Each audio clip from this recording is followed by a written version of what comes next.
Bismillahirrahmanirrahim. Tabiinlərin imamlarından Muhammed bin Sirrin Xavariclərdən bir nəfər yanına gəlir və deyir, sənə bir ayə oxuyacağım. Muhammed bin Sirrin rahimehullah deyir ki, olmaz, oxuma. Deyir, bircə ayə oxuyacağım. Muhammed bin Sirrin icazə vermir. Deyir, yaxşı, onda yarısını oxuyayım. Muhammed bin Sirrin icazə vermir. Həmin adam getdikdən sonra deyirlər ki, ey imam, niyə icazə vermədin? Sadəcə bir ayə oxuyacaqdır.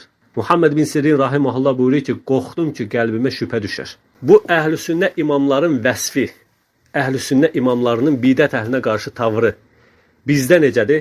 İnsanların ən cahili, ən avamı özünə borc bilir ki, gedib bidət əhlini dinləsin. Sonra da başını qaşıya-qaşıya gəlirlər, qardaş, səndən görüşmək istəyirik.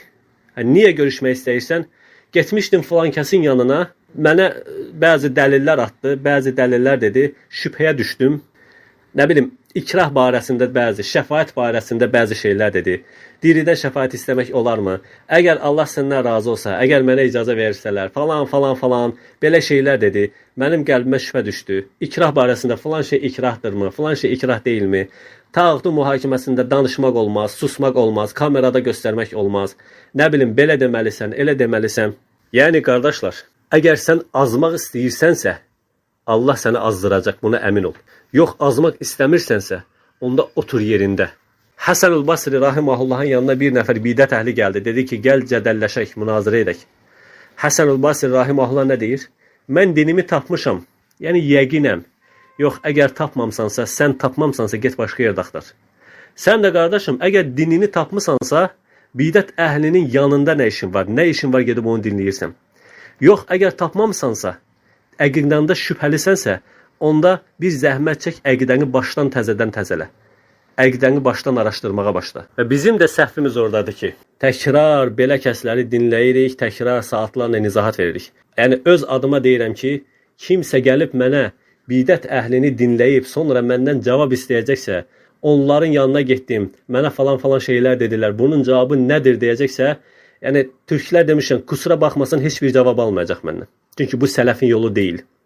Azmaq istəyirsənsə, yolun açıq olsun. Sən sələfin sənə öyrətdiyi ilə kifayətlənməyib, sələfin dediyi ilə kifayətlənməyib, təkrar gedib, zəlalət əhlini, özündən bir şeylər uydurub danışanı da dinləyib, sonra gəlib cavab axtaracaqsansa, sən cavab almağa layiq birisi deyilsən.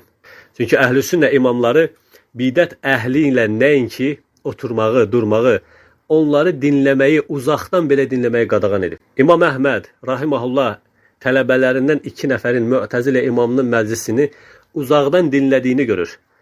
Mü'təzilənin məşhur imamlarından idi İbn Əbu Duad. Həmin tələbələr onun məclisində iştirak etmirlər, uzaqdan dinləyirlər. Və onları çağırır, sərt şəkildə tənqid edir. Mən sizə qadağan etmədimmi bidət əhlini dinləməyi? Yəni, qardaşım, sən bidət əhlini dinlədiyin zaman o bidətə dəstək verirsən. Çünki sən dinlədiyin zaman danışırlar. Onu dinləyən olmasa, onlar heç bir kəsə bunu danışmayacaqlar. Ümumiyyətlə, tarix boyu bidətlər, firqələr, qardaşlar, hansı mövzularda çıxıb Allah Əzzə və Cəllənin qullarını yükləmədiyi şeylərdə ortaya çıxıb. Bir çox bidətlərə baxın, əksəriyyəti o məsələlərdir ki, qul bunu bilməklə, bunu öyrənməklə mükəlləf olmadığı məsələlərdir. Mü'təzilənin Quran məxluqdur kəlamı çıxanda əvam müsəlmanlar heç bir şey başa düşmürdülər. Müsəlmanlar sıradan nə bilirdilər? Quran Allahın kəlamıdır. Allah 7 qat səmadan Muhammed sallallahu aleyhi və səlləmin qəlbində nazil etmişdir. Bitdi. O məxluqdur, məxluq deyil. Nə deməkdir məxluq? Məxluqdur deməyin dəlilləri nədir? Bu barədə heç bir şey bilmirdilər. Və sələf də onlardan, Mü'təzilədən şiddətlə çəkindirirdi.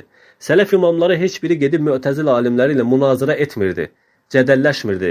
Ona görə yox ki, onların elmi çatmırdı. Xeyr, ona görə ki, sünnətə tabi olurdular.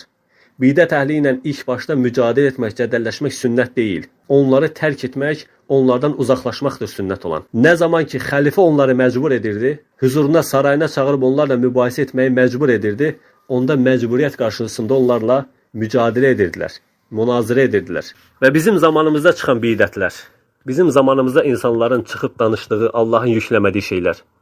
Baxın, o məsələlərdir ki, Allah Əzzə və Cəllə onu nə qəbirdə səndən soruşmayacaq, nə qiyamət günü səndən soruşmayacaq.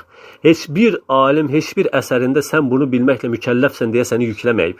Və arxasınca alimlər buyurur ki, Risalenin arkasında.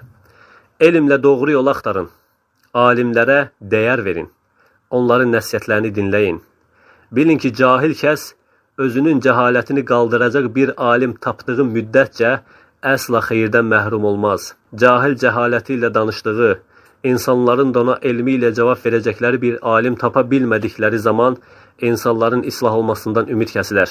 Rəbbimiz Rəhman onların sözlərinə qarşı yardım istəniləndir. O halda Allahdan qorxun. Allahdan qorxun ey sünnət əhli. Həm öz nəfsiniz üçün, həm dininiz üçün Allahdan salamatlıq istəyin. Allahın qadağan etdiyi cədələ bulaşmayın və Allahın ayələri haqqında danışmayın. Bu qadağanı Allah Rəsulü sallallahu aleyhi və səlləm də etmişdir və insanları bundan çəkindirmişdir.